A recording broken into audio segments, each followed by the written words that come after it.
le textile français a toujours été là, mais on le redécouvre et en fait, il y a un projecteur là-dessus. Ouais. Je pense que les canuts, la mode leur importe peu. Ce qui compte, c'est de bien faire son travail. C'est que le tissu qu'on va produire soit aussi parfait que possible. Quand on explique le process de fabrication, effectivement, on regarde les produits différemment et les prix différemment, puisqu'on comprend. Moi, je ne crois pas que quelqu'un puisse créer réellement quelque chose s'il ne connaît pas la façon de fabriquer.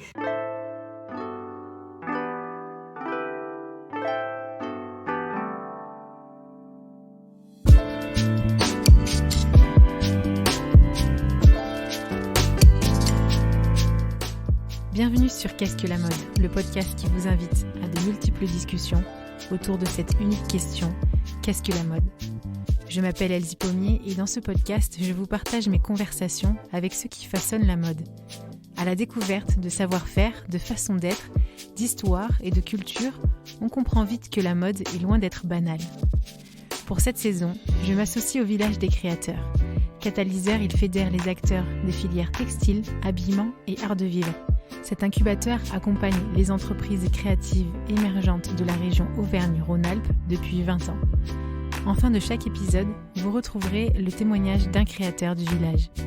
Rendez-vous chaque lundi sur toutes les plateformes d'écoute pour un nouvel épisode. Habillé, habilleur, bonne écoute.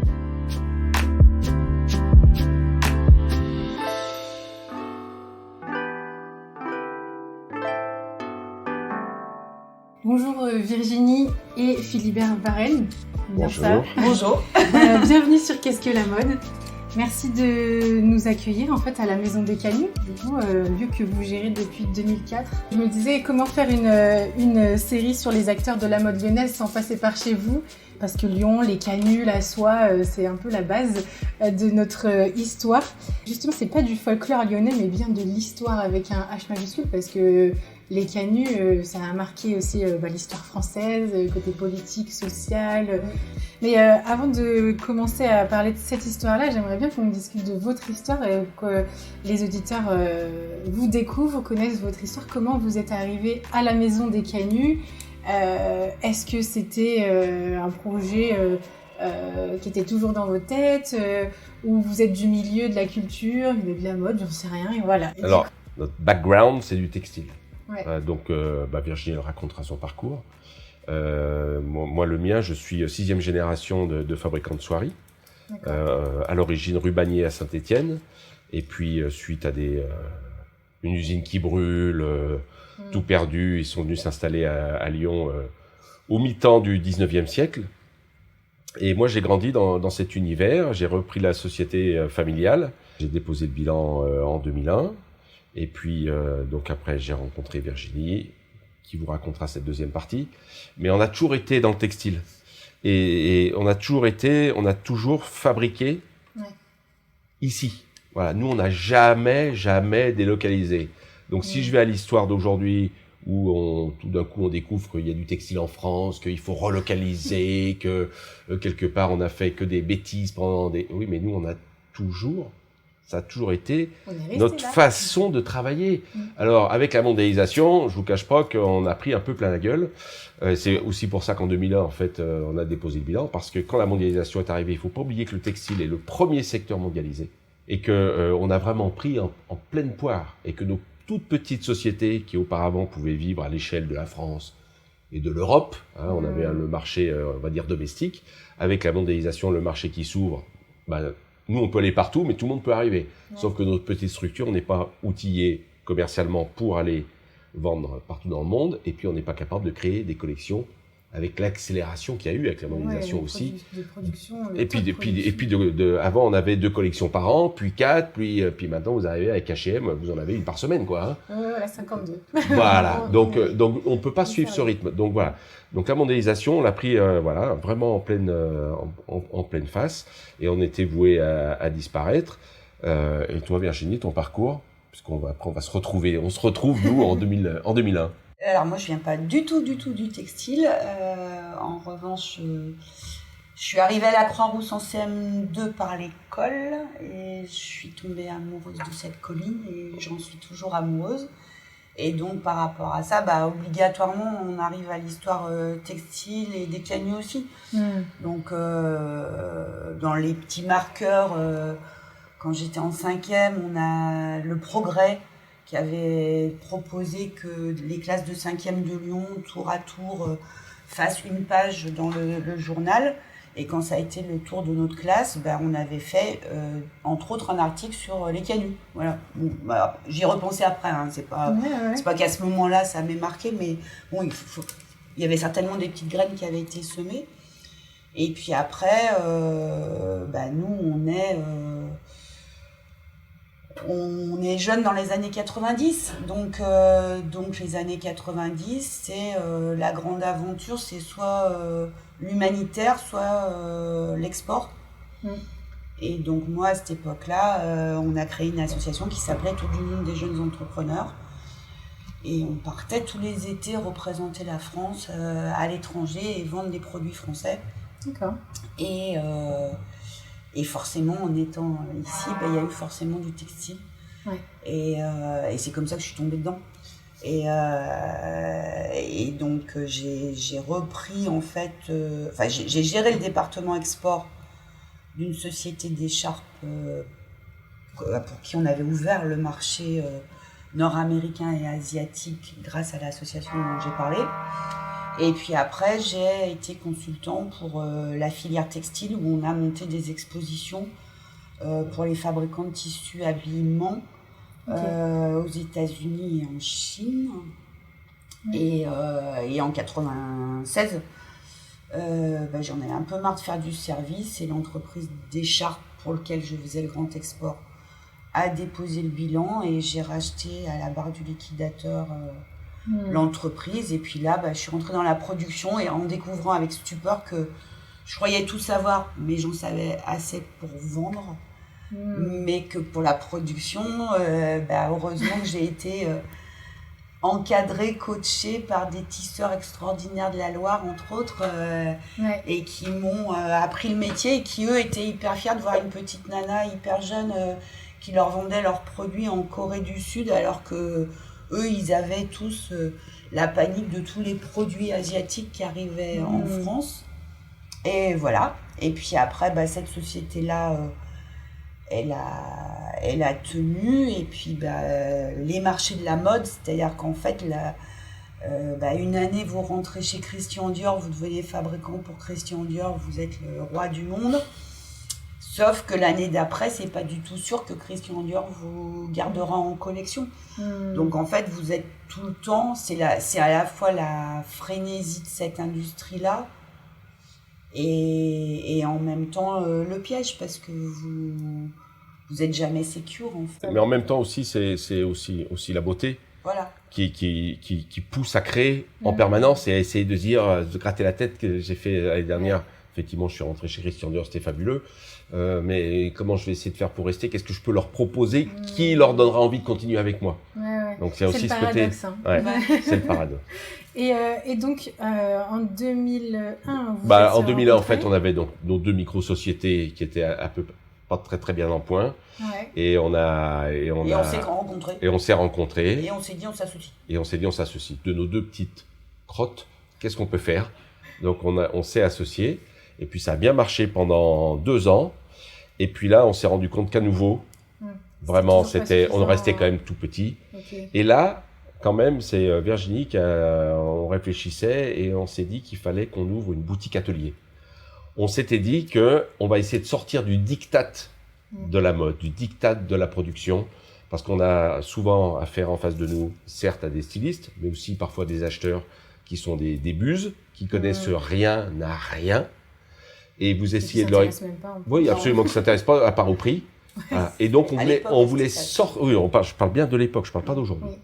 Et donc, on voulait sortir de ce diktat et on s'est dit, puisqu'on n'a pas les moyens de s'intégrer vers le haut, d'intégrer une unité de production, on n'a pas les moyens financiers, etc., on va faire l'inverse, on va descendre dans la chaîne et on va aller s'adresser directement au client final, au consommateur. Et donc, on avait dans l'idée de monter, reprendre une boutique atelier, et puis on a commencé à chercher. Donc on a trouvé 2 locaux.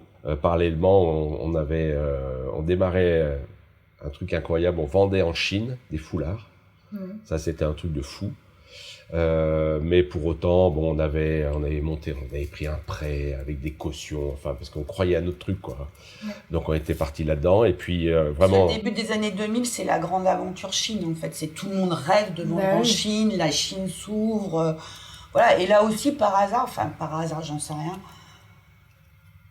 Ça se fait, quoi. Ouais, ça se fait, et ça se fait par rapport au Made in France, c'est-à-dire qu'en fait, il y a eu un moment, ce que disait Philibert, c'est que nous, on a toujours voulu produire en France, voulu garder en France.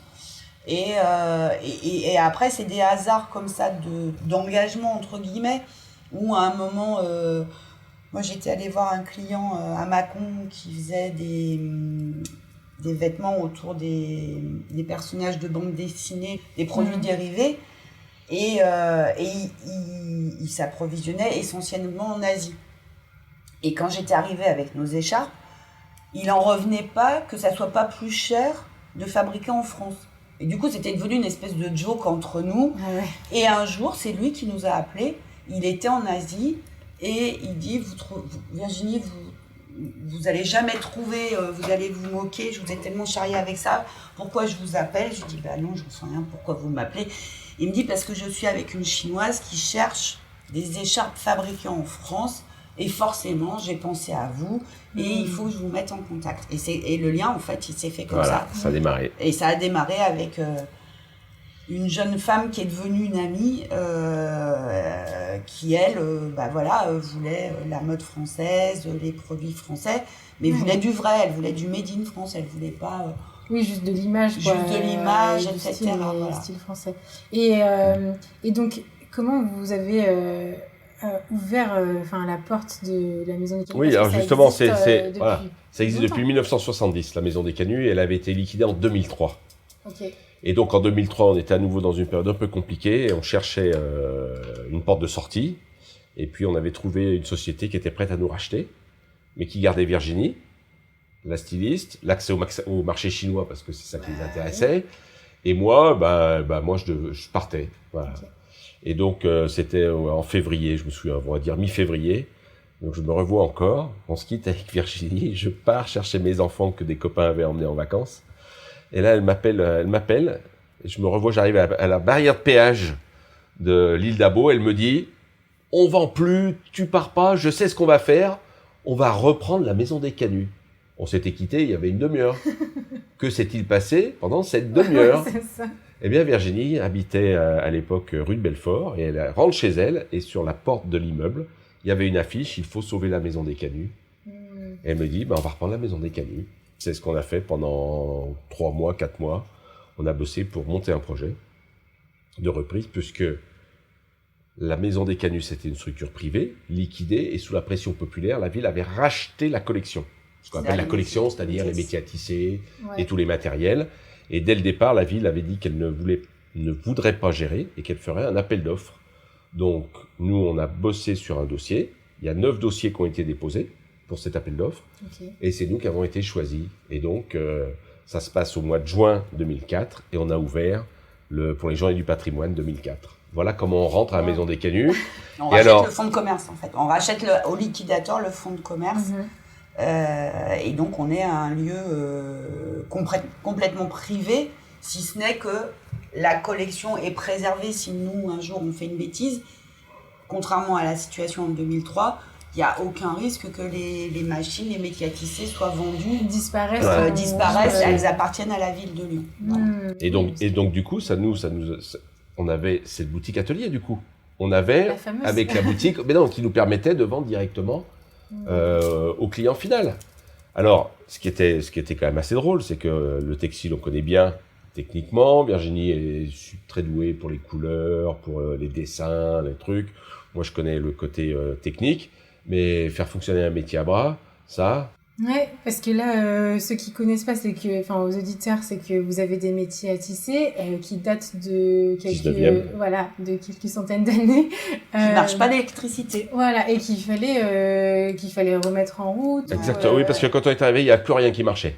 Donc ouais. la première chose, le premier objectif qu'on s'est donné, ça a été de remettre en état tous les métiers à tisser. Et là, un coup de bol extraordinaire. Ouais. Parce qu'on a eu des coups de bol quand même pas mal. Il y a un vieux tisseur qui était venu passer sa tête pour voir les petits jeunes, ce qu'ils faisaient, s'ils faisaient pas trop de bêtises, machin. Donc il vient nous voir. Il s'appelle Michel Noël. Il est toujours tisseur à Saint-Ouen-de-Corcy. Et puis donc il vient discuter. Et à ce moment-là, passe dans la rue deux femmes d'un certain âge. Et là, il se lève comme un dingue. Il sort, il va voir les dames et il les connaissait. Et il dit « Ah, mais bonjour Yvette, bonjour Christiane, qu'est-ce que vous devenez ?» Christiane était ourdisseuse, Yvette, tisseuse à bras chez Prel. Waouh. Donc il discute avec elle, et puis il lui dit « Mais entrez, je venais vous présenter, machin. » Et puis là, on dit à Yvette « Ah ben, nous on ne connaît rien sur ce métier à bras, ça vous dirait de nous apprendre ?» Et elle a dit « Bah oui. » Et c'est comme ça qu'on a appris. Yvette était la responsable des métiers à bras de chez Prel, meilleure ouvrier de France. Et tous les samedis matins, elle venait, parce qu'elle travaillait la semaine, et tous les samedis matins, elle venait nous donner des cours pour apprendre à tisser. Et c'est comme ça qu'on a appris à tisser, et elle nous a aidé à remettre un métier, deux métiers, et puis après on a embauché une femme, Agnès Lezay, une autre meilleure ouvrier de France, qui a remis en état les deux autres métiers, et comme ça, petit à petit, on s'est mis en place. Après, pour ce qui est histoire, l'histoire, comme on est tous les deux, on est passionnés par notre vie, là. Puis par l'histoire de la souris, on la connaît bien. L'histoire des camions, on la connaissait moins bien. Mais on s'est plongé dedans. et puis c'est comme ça que... Ouais, déjà, on était amoureux du textile. Mais alors, quand on a vu après l'étendue de toute cette histoire, de tout ce qu'il y avait, on a plongé dedans. Ouais, c'est infini. Et c'est infini. Ouais, et on n'en verra jamais le bout. Ouais, on n'en verra jamais le bout. Que ce soit dans l'actualité, mais aussi dans le passé et la revisite du passé. Toutes les visites que nous faisons à la Maison des Canuts, on le dit toujours, s'il y a une chose qu'il faut retenir, c'est que c'est toujours vivant. Et non seulement c'est vivant, mais pour ce qui concerne le textile de la région Auvergne-Rhône-Alpes, c'est en développement. Voilà, parce qu'on a tous les savoir-faire, parce qu'on a toute la filière formation. Donc on a une base qui a d'une richesse incroyable. Donc nous, ce qui nous intéresse, c'est bien d'ouvrir sur aujourd'hui et demain. Là, il y avait plein de personnes en fait qui étaient encore actifs, et là, c'est juste qu'il y a un coup de projecteur en ce moment de retour. On parlait de fabrication française et tout, et donc ça fait du bien en fait de voir qu'en fait c'est resté quand même dynamique, vivant, et que là, c'est juste qu'il est encore plus mis en lumière. Et... En fait, ce qui est intéressant, c'est quelque chose qu'on me dit souvent ici, c'est il a fallu le drame de Notre-Dame pour que le grand public réalise, par exemple, qu'on avait tous les savoir-faire pour refaire Notre-Dame. Aujourd'hui, on est dans un discours à les réseaux sociaux, les machins, les trucs, mais en fait, ces choses-là, elles font que accentuer des choses qui existaient déjà. Donc, ce qui est sûr, c'est qu'il y a une vraie... Je pense qu'il y a à la fois une vraie urgence et il y a une vraie énergie d'une partie particulière des plus jeunes de prendre une autre paire de lunettes pour appréhender les choses. Ouais. Et là-dessus, nous, on est vraiment... On a vécu ça. C'est-à-dire qu'en fait, on a vécu Bernard Tapie, où tout d'un coup, on parlait d'argent, alors que c'était pas trop dans la culture française de mettre l'argent en avant. Nous, quand on était étudiants, c'était l'industrie c'est mort, faut tout délocaliser. Vous étiez presque un imbécile si vous faisiez des études et que vous ne pensiez pas délocalisation. D'accord. C'était pas moderne, c'était pas... Et en même temps, il y a plein de gens qui ne sont pas rentrés là-dedans, qui sont restés. On a la chance en France d'avoir plein de PME, mais ça date aussi déjà du 19e siècle, où on n'est pas allé forcément dans ce qu'on appelle la révolution industrielle anglaise. Alors là aussi, parfois, quand on est dans le French bashing, on dit on n'est pas si... Mais moi, je pense que si, au contraire, et c'est ça qu'il faut garder. C'est ce qui fait qu'on a tous les savoir-faire, c'est ce qui fait qu'on a des petites entreprises, c'est ce qui fait qu'il y a encore des choses dans les campagnes, et pas que de l'agriculture. Ce que dit Virginie est très important, parce que les anglo-saxons, qu'est-ce qu'ils admirent finalement en France ? C'est toute cette somme d'artisanat exactement. qu'ils n'ont plus, que eux n'ont plus. Ah, ils en ont, bien sûr. Ils en ont, évidemment. Ouais. Mais ils en ont pas autant que nous en avons. En fait, ça a toujours été là. Le textile français a toujours été là. Mais on le redécouvre. Et en fait, il y a un projecteur là-dessus. Ouais. Absolument. Mais en fait, ça a toujours été là. Et on le redécouvre comme si c'est une poule qui a découvert un couteau, quoi. Mais ça a toujours été là. Ça n'a pas disparu. En revanche, il ne faut pas non plus se raconter l'histoire. Il y a eu une grosse délocalisation, il y a eu des pans entiers de la filière qui ont fermé, et plutôt la filière aval que la filière amont. Ceux qui sont le plus restés, et d'où l'implantation Auvergne-Rhône-Alpes, c'est le tissu. Ouais. En revanche, tout ce qui est confection, c'est des films La vérité si je mens. Enfin, c'est ça. Donc, confection, c'est parti. On est en train d'en remettre un peu. Et après, l'autre chose vraiment super ici, c'est que comme c'est une terre depuis 5 siècles qui est toujours en train de chercher, qui est toujours en train d'inventer, qui est toujours en train de créer. Donc, ils ont aussi, il y a eu le développement des textiles techniques, il y a eu... le développement du textile médical, il y a eu tous ces pans-là aussi qui ont pu être développés. Donc en fait, ce qui est intéressant, c'est qu'on a encore la société Prel et la société Tassinari et Châtel qui, eux, peuvent faire du textile pour Notre-Dame s'il y a besoin, parce qu'ils ont ou pour Versailles, parce qu'ils ont gardé de la production sur métier à bras. Et puis, on va avoir tout un flot de métiers à tisser de toutes les époques. Et nous, on a certains tisseurs amis dans la campagne, en particulier dans la Loire, avec qui on travaille et qu'on adore. Eux, ils ont gardé toutes les époques des métiers à tisser, ce qui leur permet justement, quand ils travaillent avec des stylistes, avec des gens qui veulent créer, ils peuvent développer des choses qu'ils pourraient peut-être pas faire s'ils avaient que les métiers dernière génération. Ces entreprises textiles, c'est un peu à l'image des ateliers de Canu. Ce sont de relativement petites sociétés qui, du coup, sont réactives, sont créatives, et elles ne sont pas un diktat de je suis dans une multinationale où il faut tel rendement, tel machin. Non, s'ils ont envie de faire des recherches, des essais, rien ne les empêche de le faire. Et je pense que c'est aussi une des richesses, c'est toutes ces entreprises, cette atomisation, en fait, qui crée aussi de l'émulation et qui pousse à chercher, à innover, à avancer. Et l'autre problème qu'on a, et un problème quand même qu'on a dans la région, c'est que comme dans le textile régional, ce que dit Virginie, c'est vraiment du B2B, c'est-à-dire que c'est des entreprises qui vendent à d'autres entreprises, mais du coup, c'est aussi pour ça qu'on pense que le textile n'existe plus. Parce que le textile de la région n'a jamais été un textile où on va vendre au client final. Jamais. Sauf le foulard. Sauf le foulard, et c'est pas des produits finis. Voilà. Il n'y a que les foulards. Il n'y a que le foulard qui est un produit fini. Quand on pense soie, c'est vrai qu'on pense à ça. On ne pense pas à vêtements ou autres accessoires. Alors que les grands couturiers, je pense au groupe LVMH, ils se fournissent dans la région. Chanel se fournit dans la région, mais qui le sait? À part ceux qui produisent. Voilà. Donc c'est aussi ça le problème. Et ça, c'est factuel. C'est aussi notre rôle d'expliquer ça et de dire que le textile, ok, vous pensez qu'il est mort parce qu'effectivement, il a quand même, évidemment, il est moins flamboyant qu'il n'a été, mais il est toujours là.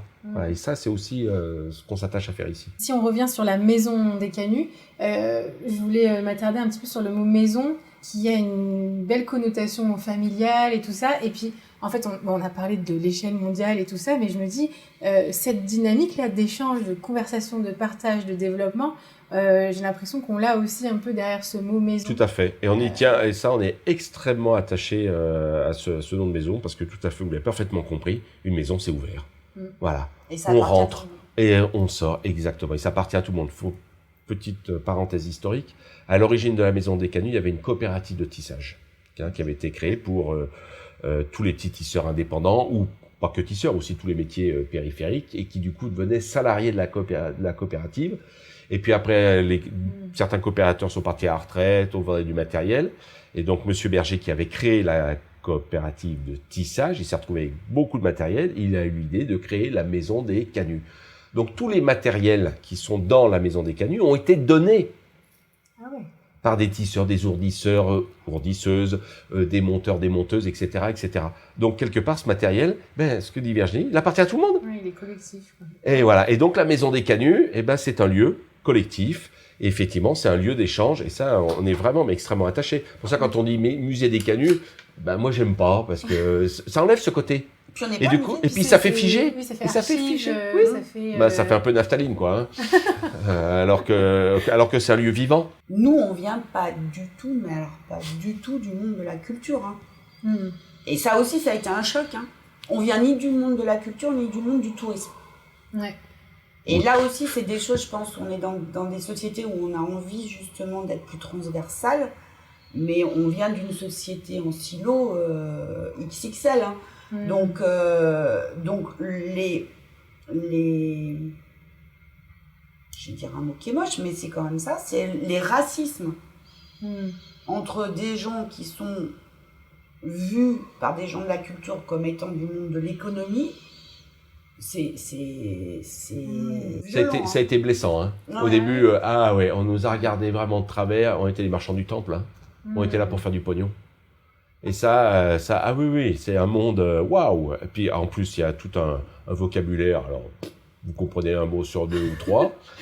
Plus, on n'a pas le bon tampon sur la fesse gauche ou la fesse droite. Hein. On n'a pas fait histoire de l'art, école du Louvre ou je sais pas quoi. Donc vraiment, on nous regardait comme des guignols. Hein. Et dans le tourisme, alors tourisme pas comme des guignols, mais les gens étaient dit, on va regarder quoi. Voilà, on va voir. Là, Bon après, bon. Je pense que ça, c'est aussi des choses qui sont en train d'être prises en charge par le monde de la culture. On est moins... et la question de ce qu'on appelle les patrimoines vivants, par exemple, c'est un vrai sujet. Mais c'est aussi un sujet par rapport à une évolution aussi de la société. Ouais. C'est-à-dire qu'en fait, si on prend de façon rapide le XXe siècle, vous avez les congés payés en 1936, c'est le début où tout le peuple français peut prendre quelques jours, etc. On va avoir déjà des demandes, voilà, tout le monde apprend à lire, tout le monde, voilà. Et après, on va dans des musées, même encore aujourd'hui, quand les gens pensent musée, souvent, je pense, on pense collection, peinture, sculpture, archives, voilà, on pense à ça. Et on a raison de penser à ça, enfin, ça en fait partie. Et en fait, l'intérêt d'une histoire sociale, d'une histoire industrielle, mécanique, elle arrive dans les années 70. Et elle commence à être là, d'où l'ouverture d'ici, et qui vient en fait avec une médiatisation à l'époque du retissage de la chambre du roi à Versailles par Presles et par Tassinari et Châtel. Et là, il commence à y avoir des gens qui ont envie de voir comment c'est fabriqué. Il y a un début de tourisme industriel, ça va être aussi, je pense pas que ça existait avant, mais peut-être je me trompe, hein, mais on va aller visiter une huilerie, un vignoble. Oui, voilà, c'est comprendre comment c'est fait. D'où ça vient, comment ça se fait. D'ailleurs, M. Tassinari avait beaucoup poussé à la création de la Maison des Canuts. Parce que suite au retissage de la chambre du roi, à Versailles, ils étaient énormément sollicités parce que les gens voulaient voir. Ah oui, et eux, ils produisent, ils ne peuvent pas produire et accueillir. Voilà. Donc, ils avaient beaucoup soutenu. Ils avaient beaucoup soutenu la création de la Maison des Canuts.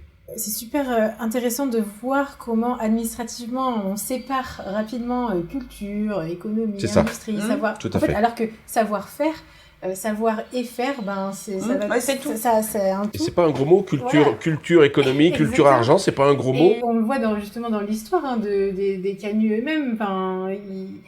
Ça a été une explosion économique pour la ville de Lyon dans leur histoire. J'ai pu lire les chiffres dans le livre que vous avez fait, que vous avez édité. Voilà, on voyait le nombre de métiers à tisser augmenter de décennie en décennie. C'est lié aussi à un développement des compétences, aussi à un développement et un attachement aussi à l'héritage, à la transmission. Et l'évolution des marchés, parce que le 19e siècle, en termes de mode, c'est quand même révolutionnaire. Hein. Ouais. Puisqu'on on va avoir plusieurs révolutions en même temps.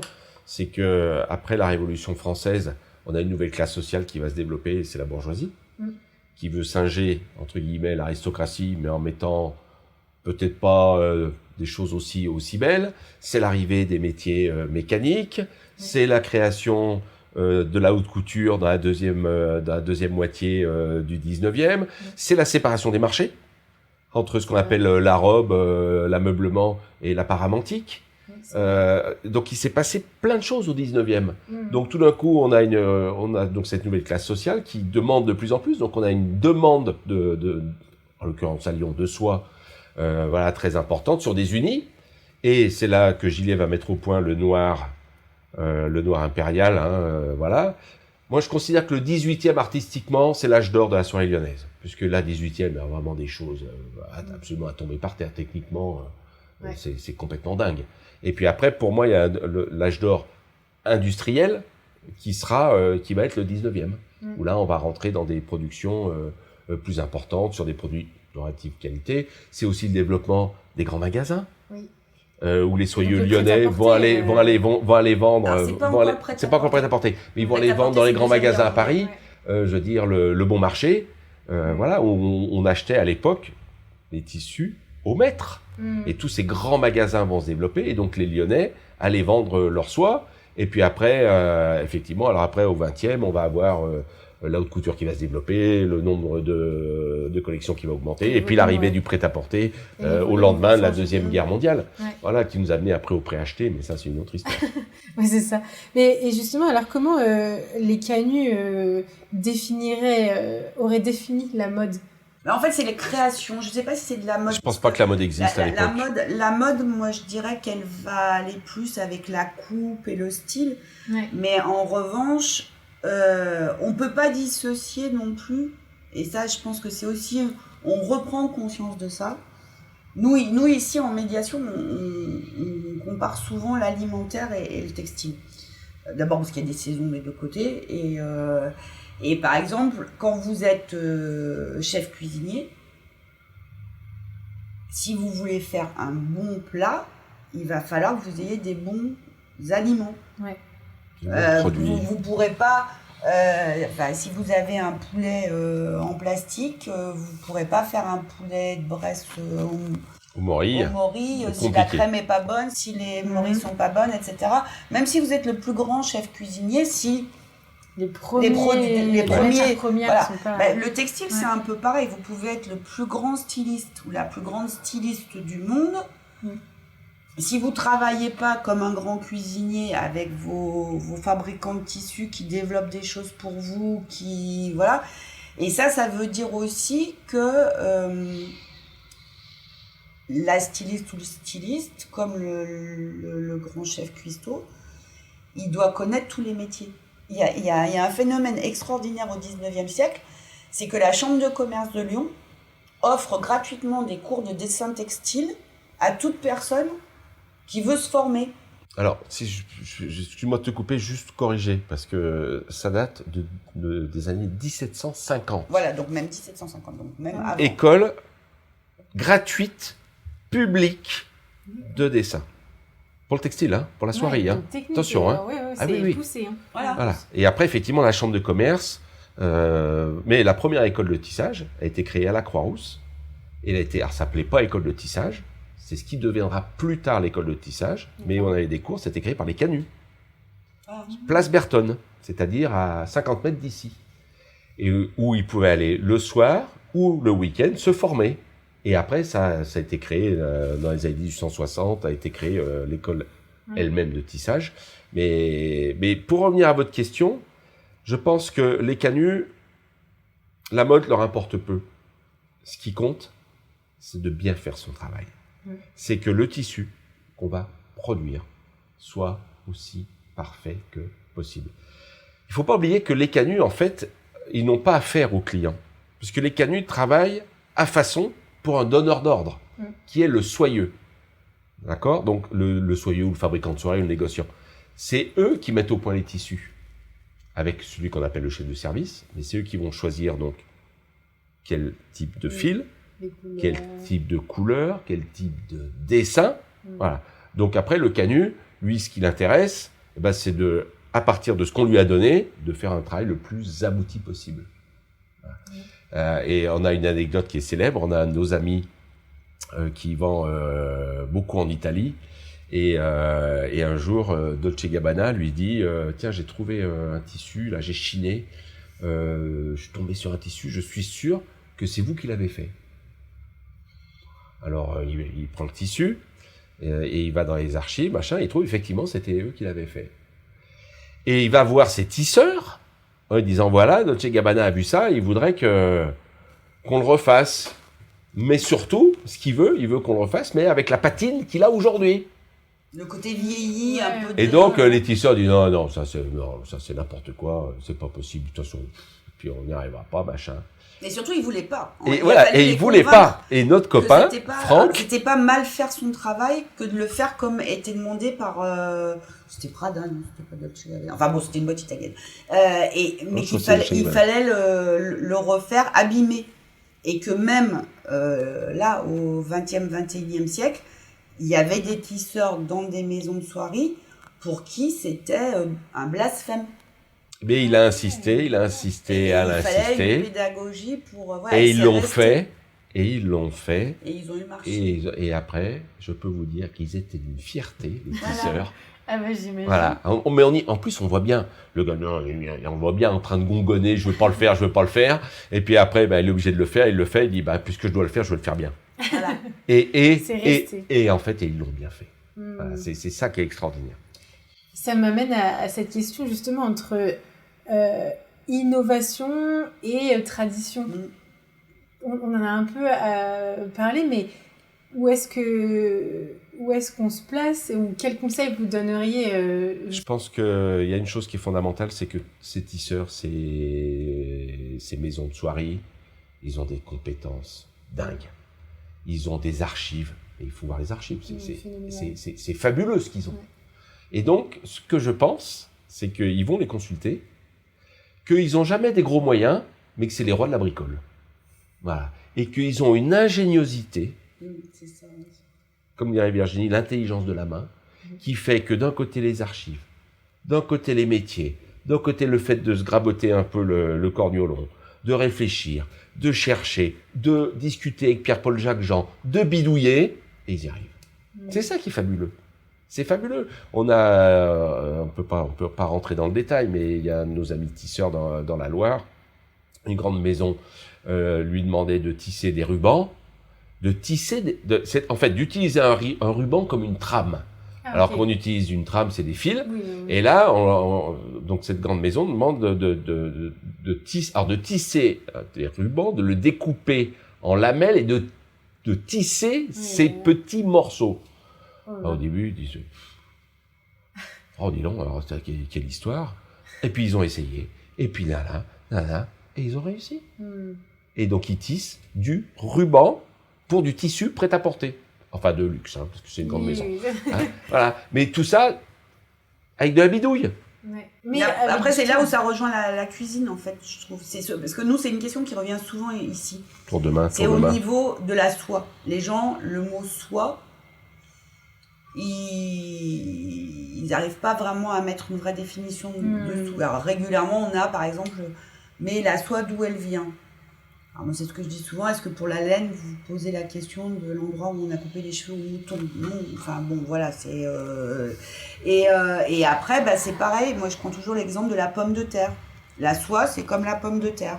Avec de la soie, vous pouvez faire de la mousseline de soie, du pongé de soie, du twill de soie, du taffetas de soie, du velours de soie.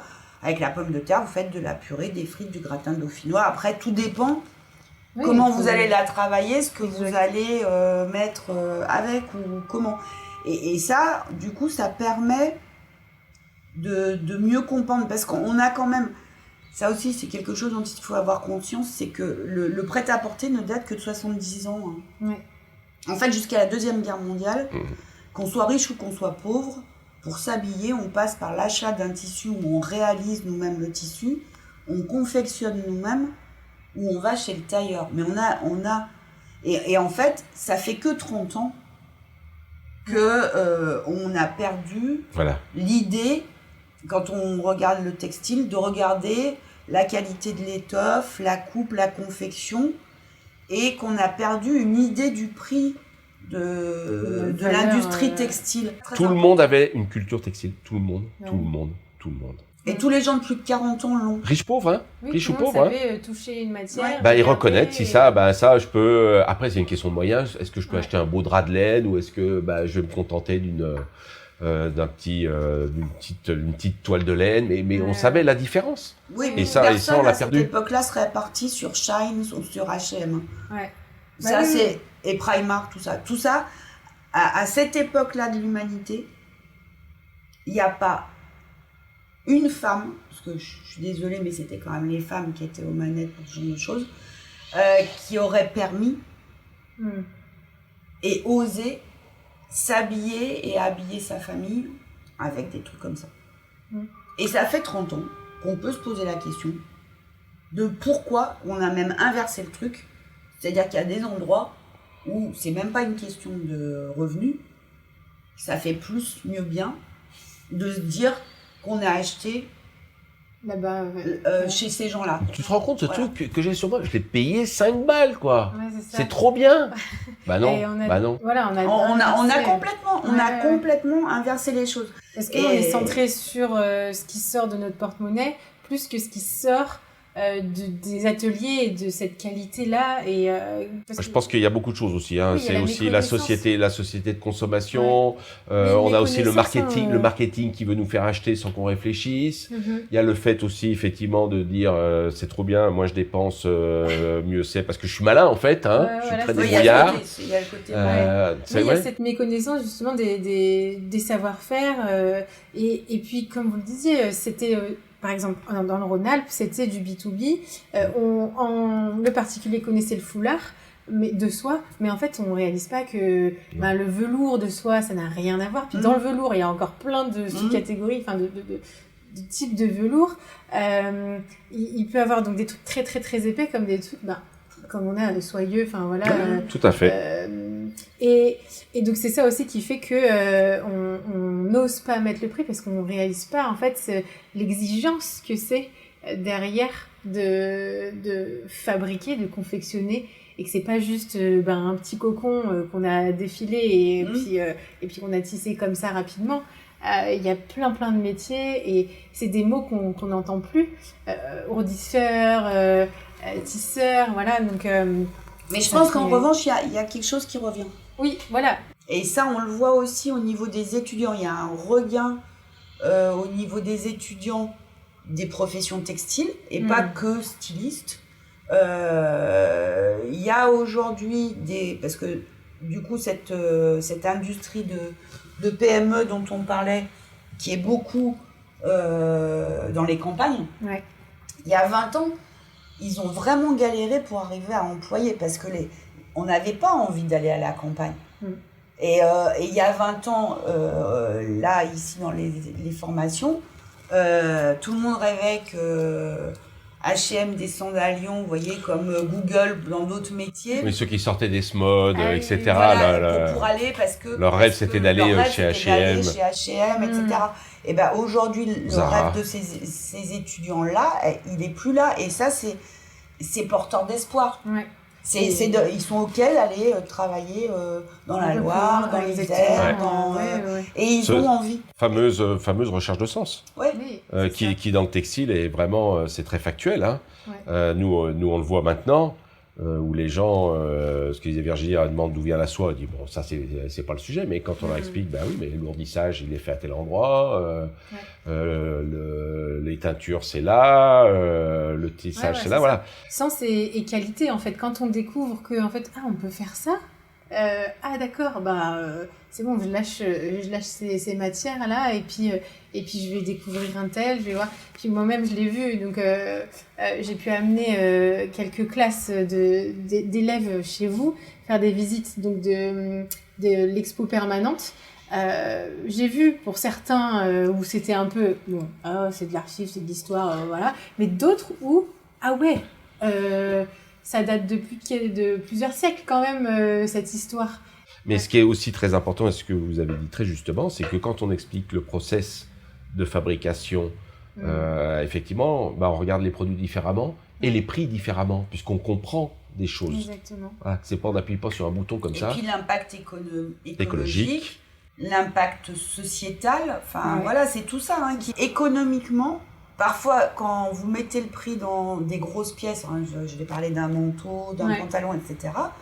Si on regardait, si on étudiait le nombre de portées et la durée de vie du produit, il coûterait moins cher que des trucs qu'on achète là chez les destructeurs de planètes et de personnes qui sont du jetable en fait. Je veux dire, vous lavez ces vêtements-là, au bout de 3 lavages, vous les mettez à la poubelle, c'est tout tordu. Alors après, on peut arguer qu'on n'est pas obligé d'être rectiligne dans la création, mais il y a des choses qu'il ne faut pas se mentir. Et après, l'enjeu aujourd'hui, il est suffisamment important et il y a vraiment des belles choses à faire. Et je pense aussi qu'il y a un retour des jeunes, et c'est tant mieux, vers la fabrication. Pas être que donc du conceptuel. Exactement. Et ça, c'est très bien parce que je pense que par rapport justement à votre public étudiant dans le monde de la mode, moi, je ne crois pas que quelqu'un puisse créer réellement quelque chose s'il ne connaît pas la façon de fabriquer. Ce qui ne veut pas dire après qu'on ne peut pas pousser ce qu'expliquait Philibert, mettre au défi. Mais si on ne maîtrise pas, on ne sera pas écouté par celui qui fait. Et en fait, ça par exemple, c'est une autre chose qu'on a découvert dans toutes les rencontres qu'on a eues, c'est qu'en France, en Europe, créer, c'est surpasser le maître. Alors que par exemple, au Japon, créer, c'est refaire à l'identique c'est le maître, mais maître. Surtout le copier, mais dans le sens noble du perfection. terme, et ne jamais le dépasser ou faire autrement. Donc, dans cette histoire de création à la française, il est important de savoir reconnaître, par exemple, déjà, si le dessin, c'est un imprimé ou un jacquard. Mais je vous promets, moi, il y a 20 ans, j'ai croisé des gens qui étaient stylistes de très grandes maisons dans le monde entier, qui regardaient mes créations qui étaient du jacquard et qui disaient « Oh, cette impression est géniale !» Donc ça, c'est quelque chose quand même qui est important. Mais dans ce que tu dis, à contrario, il y a deux créateurs qui connaissaient la technique parfaitement et qui ont fait des choses, une petite carrière pas mal. C'est Karl Lagerfeld et Jean-Paul Gaultier, qui étaient des techniciens hors pair. Et ça, je pense... Oui, non, bien sûr. Et ça fait la différence. Et ça fait la différence. C'est pour ça que nous, quand on a des étudiants qui sont dans la mode, moi, c'est ce que je leur dis. Il ne s'agit pas de la maîtriser, la technique, mais c'est d'essayer de la comprendre un peu pour savoir, quelque part, jusqu'où on peut aller ou pas. Et peut-être même solliciter des tisseurs avec lesquels on travaille en disant, mais est-ce qu'on ne pourrait pas aller un peu plus loin, qui fera que vous pourrez aussi vous démarquer et faire avancer les choses. Mais moi, je me souviens, Karl Lagerfeld, il paraît que c'était un technicien, mais en tissage, mais un truc de dingue. Un truc de dingue. Et donc, il pouvait converser, en fait, avec il faut être au moins en capacité d'être chef de projet. Donc, s'intéresser, en fait... et comprendre. Voilà, là, ce serait le plus grand conseil, s'intéresser. Et du coup, justement... C'est le plus grand conseil. Moi, je fais ma recommandation de livre. C'est ma question à chaque fois à la fin de cet échange. Mais je l'ai vite fait aborder dans la conversation, mais j'ai pu lire du coup Camus, Qui es-tu, édité et écrit par vous deux, et qui est sorti en novembre 2020, c'est ça? Et ça m'a fait du bien parce que j'ai entendu, moi qui m'intéresse, je suis pas lyonnaise d'origine, mais ça fait plus de 20 ans maintenant, je peux dire. C'est pas un drame. Mais voilà, j'ai grandi à Dessines, par exemple, lieu de la soie industrielle. Oui, bien sûr, mais qui fait partie de l'histoire. Je connaissais pas, et pourtant j'ai fait des études là-dedans. En fait, petit à petit, j'ai entendu des petits trucs et tout. J'ai découvert la maison des Camus assez tardivement, malheureusement. Mais Moi, du coup, maintenant, j'en profite. Mais du coup, j'ai redécouvert et réappris des choses entre la Colline qui travaille, la Colline qui prie. Voilà, là, le vieux lion et Croix-Rousse se rejoignent autour d'une table là aujourd'hui. Et ça fait du bien. Donc, merci d'avoir édité, on voit la passion. Franchement, je n'imaginais pas du tout le parcours qui était pas du tout du milieu culture ou de cette idée de transmission et tout ça. Parce que déjà, quand on vient voir les expos, quand on voit ce livre, vous multipliez aussi les moyens d'échanger et de donner à savoir, en fait. Ouais, on peut voir les métiers, voilà, les démonstrations. Moi, à chaque fois, je pourrais filmer et faire que ça et regarder constamment. Et je vois, voilà, les élèves qui changent de regard. Ah, mais j'ai compris, c'est bien de faire des petits schémas, le carré blanc, le carré noir, le carré blanc. Mais quand on voit, ça change tout. Donc, ça change tout. Donc, merci pour cet ouvrage. Moi, c'est ma recommandation. Mais vous, peut-être que vous avez aussi des ouvrages ou un ouvrage qui vous a marqué aussi.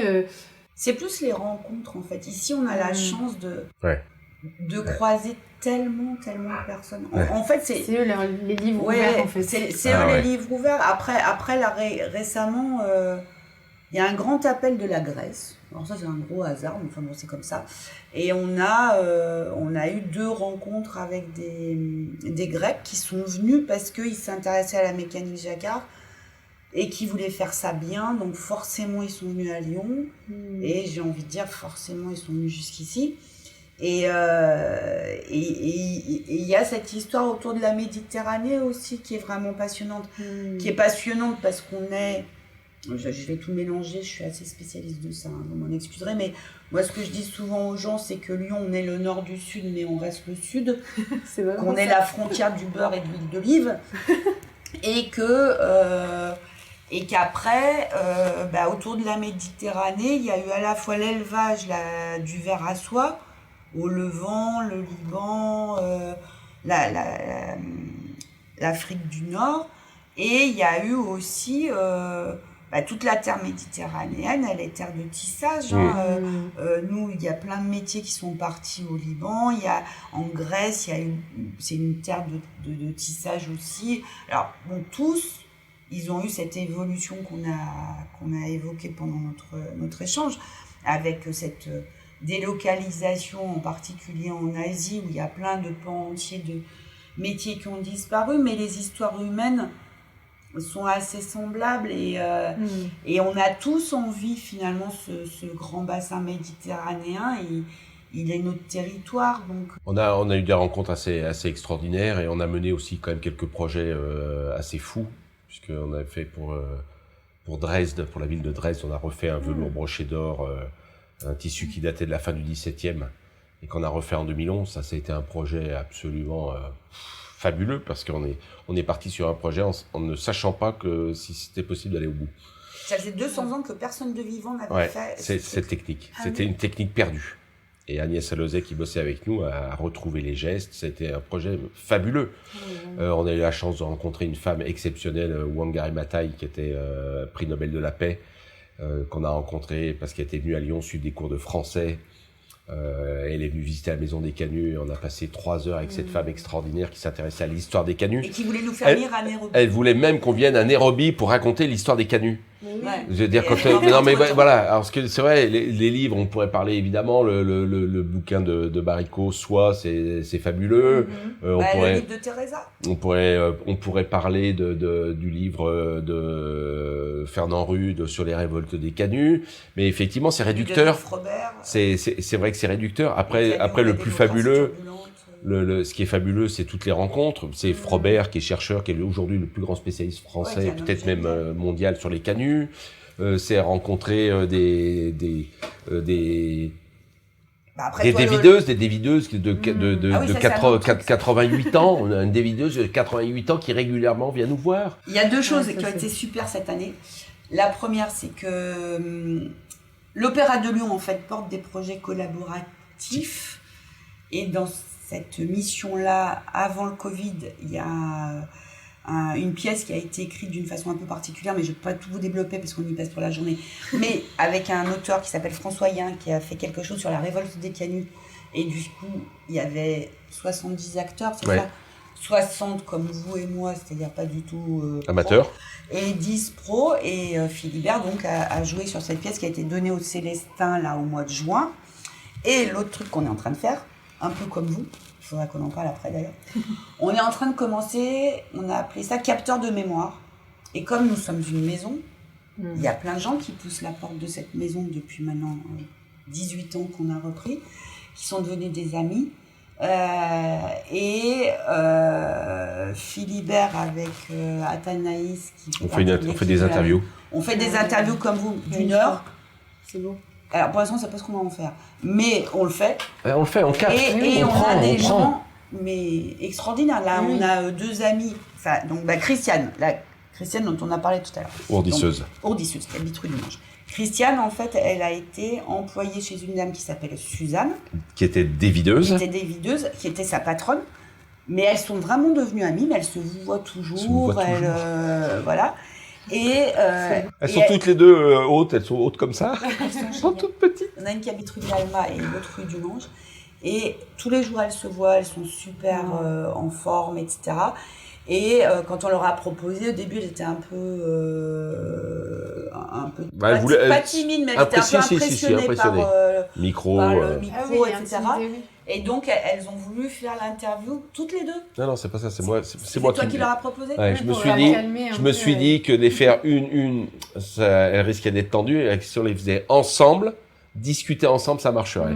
Et ça marche très bien. Et ça marche. Ce que vous dites, c'est que les gens sont des livres ouverts, mais moi, c'est ça, en fait, au début, vraiment, comme je le dis, ce podcast, c'était pour moi au début, parce que j'aime bien cette question, mais c'est quoi la mode ? C'est tellement plein de sens, ça permet de rencontrer surtout des personnes, et donc, ça continue, alors que c'est une ressource juste au début pour moi personnelle, et puis en fait voilà, là je vois que ça me permet de donner voix à des parcours tels que les vôtres, et aussi faire écho à ce que vous faites avec ces petites dames là, ça me donne envie de les rencontrer. Ah ouais, mais c'est génial. Puis c'est ça, les personnes sont des livres ouverts. Moi, c'est ce que je dis aux étudiants tout le temps, aller rencontrer les personnes, et c'est un vrai cadeau. C'est vrai que moi je suis très. C'est un proverbe africain qui dit que tout homme avec un grand H, c'est pas sexué, tout homme qui meurt, c'est une bibliothèque qui brûle.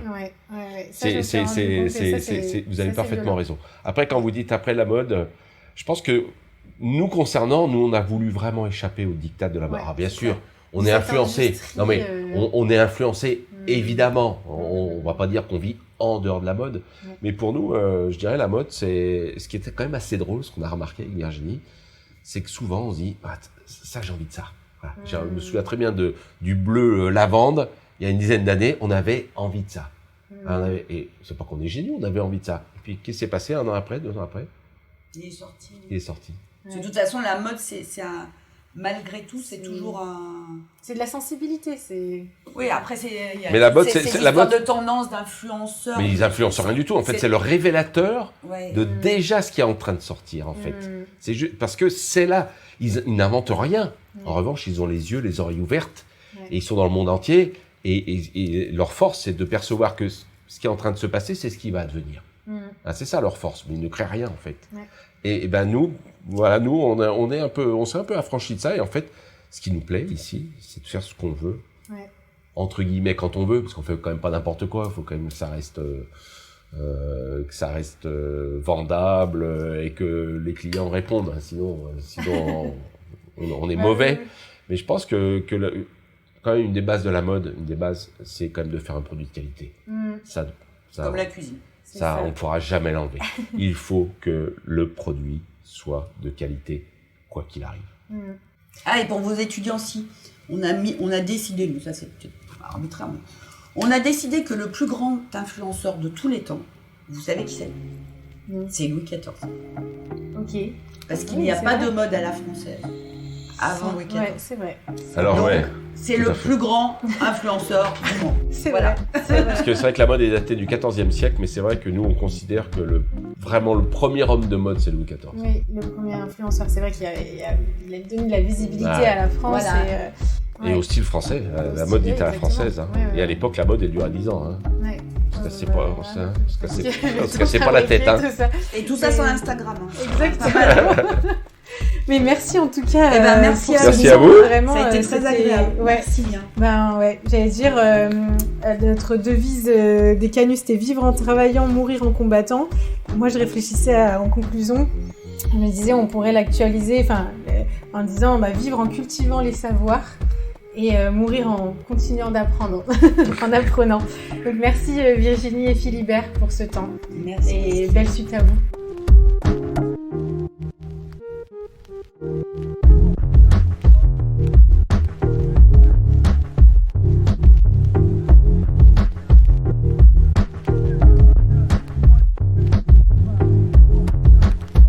Bienvenue Marie Béron de la marque Nilo. Bienvenue sur Qu'est-ce que la mode. En écho avec la première partie, on te rencontre. Tu es adhérente au village des créateurs et tu es surtout fondatrice donc, de la marque Nilo, des sacs, de la maroquinerie, donc en cuir et en lin. Exactement, Ouais. c'est ça. J'ai intégré le village des créateurs en début d'année 2022. La marque a été lancée en octobre, donc c'est très récent. C'est une marque de haute maroquinerie d'aujourd'hui, comme tu l'as dit. Donc on fait des sacs, des pochettes, des petits porte-cartes et des ceintures, et en lin et en cuir précieux. Donc on a du cuir d'autruche et du cuir de saumon, deux cuirs revalorisés de l'industrie alimentaire. Et tout ça sur la région. Exactement. Donc c'est un peu bizarre, cuir d'autruche, saumon, Rhône-Alpes aussi. C'est Ouais. ça, c'est ça. Le but, c'est C'est vraiment quoi de le- faire découvrir ces deux matières. Ces deux matières qui sont rares et précieuses Mhm. et qui pourtant se trouvent à côté de chez nous. Donc c'était vraiment, en créant Nilo, une idée de rester local, de vraiment réutiliser ce qu'on a. Donc malheureusement pour l'un, on s'est un petit peu plus déplacé en Normandie parce qu'on n'en a pas encore en Auvergne-Rhône-Alpes, Ouais. mais il reste français. Donc le cuir d'autruche qui provient d'une ferme en Isère, qui est le GAEC Philippe-Pierre. Donc pour la petite histoire, j'ai grandi dans cette ferme. On élève des autruches et le but c'était vraiment de revaloriser les peaux pour en faire quelque chose. Donc j'ai associé avec ça le cuir de saumon qui est dans le même état d'esprit, qui est revalorisé de l'industrie alimentaire. Il est récupéré dans des restaurants et tanné dans une tannerie à Lyon qui est la tannerie Ictios. Donc vraiment, c'est surprenant. Quand j'ai découvert justement la provenance, je me suis dit mais cuir d'autruche, puis même le saumon. Et en fait, tout est vraiment là, tout est local et c'est vraiment un circuit court et de revalorisation vraiment de tout. Et en plus, du coup, c'est des cuirs vraiment élégants et rares, comme tu disais. Et donc, comment est-ce qu'ils s'intègrent dans ton produit entre le lin, le cuir Est-ce que tu pourrais nous parler un peu justement de ça? Alors dans l'idée générale, quand j'ai dessiné les sacs, j'ai associé le lin à ces deux cuirs précieux pour l'adoucir, on va dire. Parce que ce sont des cuirs précieux, donc le cuir de saumon, il se reconnaît avec ses écailles. On reconnaît bien du coup les écailles qu'on a l'habitude de voir, hein, c'est du saumon, donc on en croise tous les jours, de la peau de saumon. Et pour le cuir d'autruche, lui, il est caractérisé par ses petits picots qui représentent l'emplacement des plumes. Et donc, ce cuir d'autruche qui est très utilisé dans les maisons de luxe est principalement utilisé dans son entière totalité et on a des picots de partout. Et vu que je voulais designer des sacs plus du quotidien, je trouve ça assez lourd de porter un sac tout en écaille ou tout avec des picots. Donc j'ai associé ce lin qui est naturel, léger, avec ces cuirs précieux qui ont plus de caractère. Donc il y a vraiment cette dualité entre ces deux matières et ce jeu de matière. Ouais, c'est une justesse. On les a, je regarde à droite, mais parce on les a là à côté, mais et c'est un juste équilibre entre caractère très fort et la douceur et le calme du lin. En plus, le lin, tu l'as laissé brut, donc il est C'est un ça. peu beige. C'est ça. Ouais. Qui a finalement autant de caractère parce qu'ils Oui. sont tous différents, ils sont tissés différemment. Donc on voit aussi les reliefs du lin. Ouais. C'est vraiment des sacs avec du caractère. Ouais. Et qu'est-ce qui t'anime justement dans le quotidien de cette marque et de cette production en fait de sacs? Bah forcément, on en parle, c'est les matières en premier, parce que j'ai vraiment créé cette marque avec l'idée de faire connaître ce cuir d'autruche un peu plus. Il est très connu dans l'hyperluxe, mais on trouve des sacs avec des chiffres devant et derrière les prix que j'ai actuellement. Donc le but, c'était vraiment de montrer qu'on peut avoir cette si belle matière en circuit court. Donc les peaux sont récupérées en Isère, elles sont tannées dans le Cantal, on reste en Auvergne-Rhône-Alpes. Et après, je travaille tout ça dans un atelier en Isère aussi, en dessous de Vienne. Ouais. Puis en plus, s'ajoute à ça aussi toute la transparence, puisque tu donnes les noms, tu donnes les lieux. Exactement. Chose qu'il y a quelques années, on n'aurait pas trop entendu dans notre milieu. J'ai l'habitude de dire que Nilo, c'est une haute maroquinerie d'aujourd'hui. En fait, tous ces points, pour moi, c'est normal. Donc la transparence, le local, le circuit court, les prix justes. Donc en fait, je n'essaye même pas de pousser sur ça. Pour moi, c'est vraiment de pousser sur le style de vie. Donc comme on disait, avoir ce côté naturel, ce côté caractériel et s'assumer comme on est.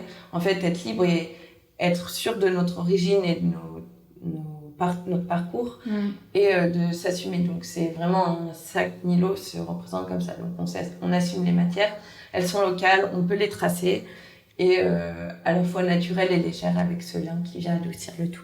Ouais. Et donc il y a du caractère dans les matières mais aussi dans les formes. Donc là il y a 3 formes principales. Tu peux nous en parler un peu C'est ça, alors on a 3 modèles en lançant la marque, on a dessiné 3 modèles. Donc il y a le Bépine qui est un peu en forme de vanity. Donc lui, pour la petite histoire, c'est que quand j'étais enfant, je m'amusais à réutiliser vraiment toutes les pièces que j'avais et c'est un boîtier de jumelles. Donc il s'est inspiré vraiment de ça que j'utilisais, qui appartenait à mon grand-père et que je baladais. Donc je l'ai un petit peu rafraîchi, on va dire, pour qu'aujourd'hui il puisse se porter en bandoulière sur l'épaule ou à la main avec sa poignée. J'ai un autre sac à poignée qui est un cartable qu'on appelle le Alquin. Et enfin j'ai le Nera qui est lui en demi-lieu. Et comment est-ce qu'ils vivent? Parce que du coup t'as ces 3 produits, ça c'est ta première collection ou comment ça fonctionne après la suite? Parce que alors, je sais même pas si on peut appeler ça collection ou alors c'est une collection permanente. Le but c'est vraiment d'avoir des designs atemporels. En plus, ils ont vraiment 3 formes bien distinctes. Donc, en général, quand je croise quelqu'un, on me dit moi c'est celui-là que je préfère. Et il y en a un qui plaît parmi les 3 parce qu'il y a vraiment 3 formes différentes. C'est aussi parce que j'aime bien porter des sacs. Donc, dans ma tête, j'étais lui, il me manque. Lui, j'aimerais bien l'avoir. Donc, en fait, en ayant fait un linge panel, j'ai pu justement faire 3 designs pour pas créer des collections en fonction des saisons. Donc, c'était vraiment pour qu'ils puissent durer dans toute la vie de Nilo et qu'on puisse les retrouver comme des sacs iconiques. Ouais. Et du coup, faire évoluer juste... en fait, faire une sorte de série différenciée, puisque là, par exemple, il y a une version vert, en vert, là, en marron, et du coup, ça peut évoluer par la couleur, en fait. C'est comme ça que je voyais au départ la marque, c'est que je suis partie avec un panel de 6 couleurs, donc 3 couleurs de saumon, le rouge, le noir et le bleu. Alors que pour l'autruche, j'ai du vert, du bordeaux et du marron. Et le but, c'était vraiment de faire des changements de couleurs en fonction des saisons, mais on restait sur le même design et sur le même sac. Comme ça, niveau production, l'atelier savait et avait le savoir-faire. Et on ne gaspillait pas d'autres matières, entre guillemets, pour créer de nouvelles collections et de refaire des tests marchés pour avoir un sac qui durait moins longtemps. Ouais. J'aime bien l'expression que tu as utilisée, collection permanente. Ça me fait penser au milieu artistique. C'est installé, c'est posé, et puis on vient, on le redécouvre constamment. On vient revisiter. C'est ça, et on s'en laisse pas en fait. Exactement, on est même parti sur un projet de collection de capsules, du coup, pour mettre en parallèle. Et cette fois, on mettra des fins de série, donc des cuirs de stock dormant, et on pourra co-créer avec des clients. Et en faisant cette co-création, on aura des collections du coup qui se feront que sur précommande, des sacs qui sont toujours les 3 modèles, mais rhabillés, on peut dire, avec des matières différentes de stock dormant. Donc on reste aussi dans l'upcycling, on ne réutilise pas de nouvelles matières pour ces sacs, et ça permet à la fois de changer et d'innover sur ces 3 modèles. Tu parlais de co-création, en fait c'est presque même une personnalisation puisque tu co-crées avec des clients, des personnes qui t'entourent, donc tu es aussi énormément en relation aussi avec eux, avec ceux qui s'habillent de ton sac. Du sac Nilo, exactement. Donc le but c'était vraiment je sais pas si on pourrait aller jusqu'à personnalisation parce que ça sera pas au cas par cas, mais c'est vraiment un choix commun. Donc je propose plusieurs matières en disant en stock dormant on a cette couleur, cette matière de telle tannerie. On reste toujours avec des tanneries françaises, on reste vraiment dans l'idée de Nilo. Et après, suite à un sondage, on voit la préférence et on fait à la majorité pour ensuite les mettre en précommande sur un mois et avoir produit au nombre pile de précommande pour pas en faire plus cette fois-ci. Donc on sort un petit peu du cadre de l'autruche et du poisson. Et bien, du coup, des nouvelles esthétiques, des nouveaux... C'est ça, tout à fait. La question qui est assez récurrente, j'allais dire, qu'est-ce que la mode? Mais juste avant ça, une petite question peut-être introductive, c'est est-ce que depuis que tu as commencé cette activité, ta définition de la mode a changé ou évolué? Elle n'a pas changé, mais elle s'est éclaircie.